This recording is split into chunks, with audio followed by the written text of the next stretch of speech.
Well, let's get Matt Orton in, Chief Market Strategist at Raymond James Investment. Matt, good to have you with us here on the phone line today.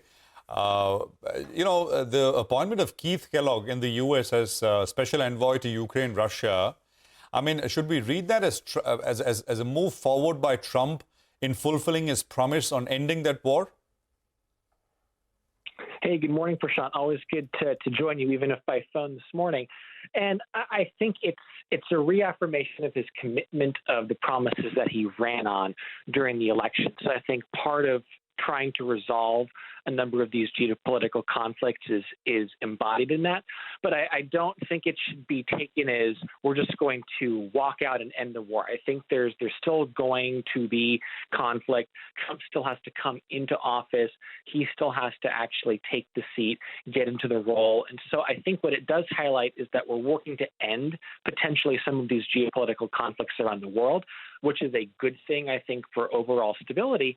And when you look at what that means for the broader market, when you look at the totality of Trump's cabinet picks overall and all of his appointments, I think it highlights that he is going to fulfill a number of the campaign promises that he has. So the idea around deregulation, the ideas around cutting taxes and making sure that we do have corporate and individual tax cuts that are put in, that we're going to have tariffs, but hopefully tariffs to bring people to the negotiating table. I think all of that is being set right now.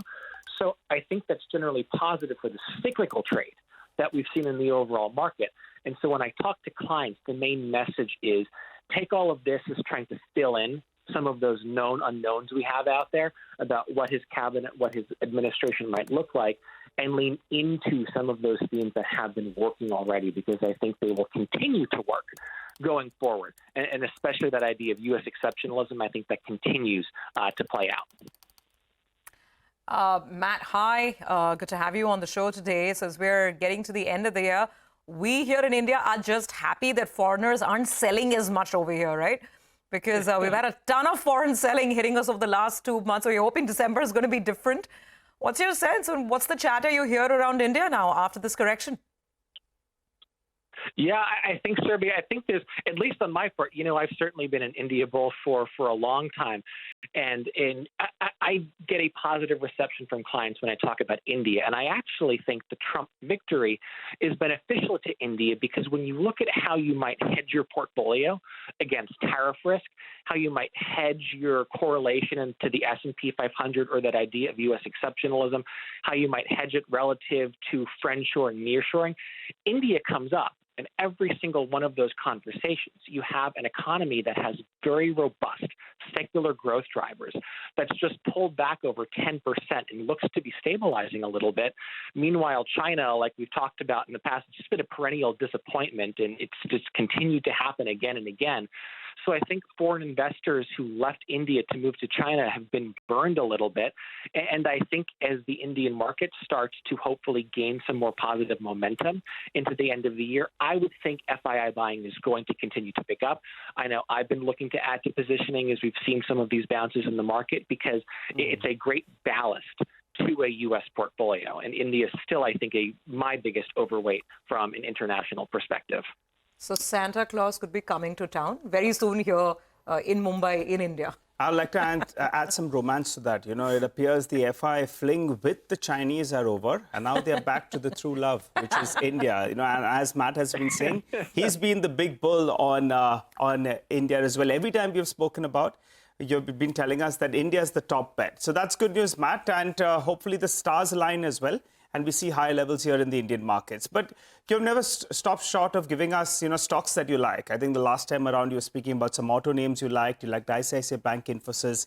Anything fresh that you've added? Yeah, so, with the pullback we've had in the market, I've actually really taken a liking to Bharti Airtel. That's been a really prime asset that's just, in my opinion, been a little bit expensive. And the pullback we've had in the market has made it a very attractive entry point. I mean, you've got the second largest Indian telecom operator with a growing wireless customer base in Africa.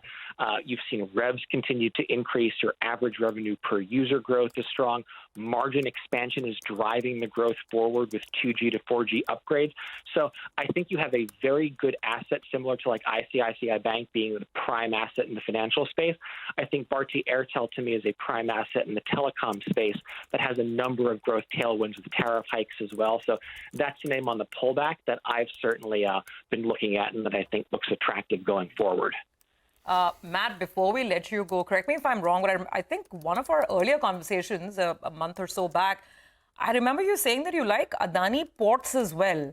Now, a lot has happened once again with the group in the last couple of days. Any thoughts?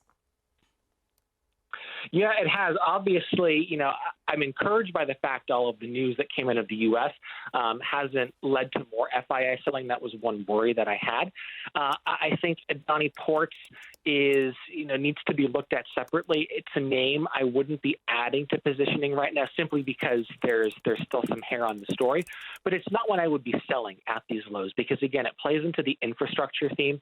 There are very real strong fundamental drivers that are not at all tied to the issues that the DOJ is investigating. So I think once there's some more clarity, once we get through another earnings season, I think buying the dip could be attractive, assuming that they continue to deliver strong results. All right. Just good to get that perspective from you. Thanks very much for joining in. You have a good rest of the day. That's a view from Matt Orton coming in. Let's quickly tell you